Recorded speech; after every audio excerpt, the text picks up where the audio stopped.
पहली पुतली रत्न मंजरी की कहानी। अम्बावती में एक राजा राज्य करता था। वह बड़ा दानी था। उसी राज्य में धर्मसेन नाम का एक और बड़ा राजा हुआ। उसकी 4 रानियां थीं। एक थी ब्राह्मण, दूसरी क्षत्रिय, तीसरी वैश्य और चौथी शूद्र। ब्राह्मणी से एक पुत्र हुआ जिसका नाम ब्राह्मणीत रखा गया। क्षत्राणी से 3 बेटे हुए। एक का नाम शंख, दूसरे का नाम विक्रमादित्य और तीसरे का भृतहरि रखा गया। वैश्य से एक लड़का हुआ जिसका नाम चंद्र रखा गया। शूद्राणी से धन्वंतरी हुए। जब वे लड़के बड़े हुए तो ब्राह्मणी का बेटा घर से निकल पड़ा और धारापुर आया। हे राजन, वहां के राजा तुम्हारे पिता थे। उस लड़के ने राजा को मार डाला और राज्य अपने हाथ में लेकर उज्जैन पहुंचा। संयोग की बात है कि उज्जैन में आते ही वह मर गया। उसके मरने पर क्षत्राणी का बेटा शंख गद्दी पर बैठा।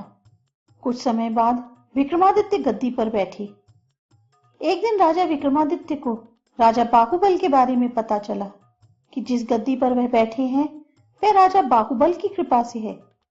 पंडितों ने सलाह दी कि हे राजन, आपको जग जानता है, लेकिन जब तक राजा बाहुबल आपका राज तिलक नहीं करेंगे तब तक आपका राज्य अचल नहीं होगा।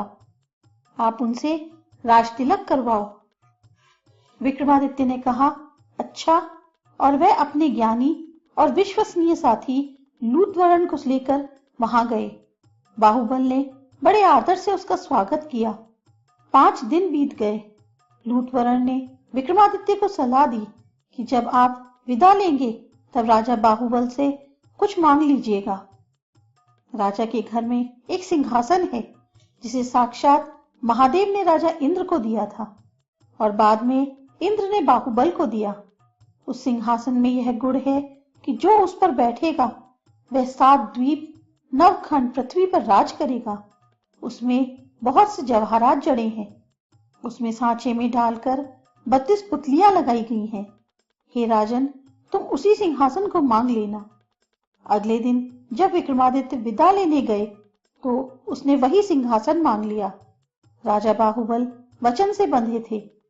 बाहुबल ने विक्रमादित्य को उस पर बिठाकर राज तिलक किया और बड़े प्रेम से विदा किया। राजा विक्रमादित्य ने लौटते ही सभा की ओर पंडितों को बुलाकर कहा, मैं एक अनुष्ठान करना चाहता हूं। आप देखकर बताएं कि मैं इसके योग्य हूं या नहीं। पंडितों ने कहा, आपका प्रताप तीनों लोकों में छाया हुआ है।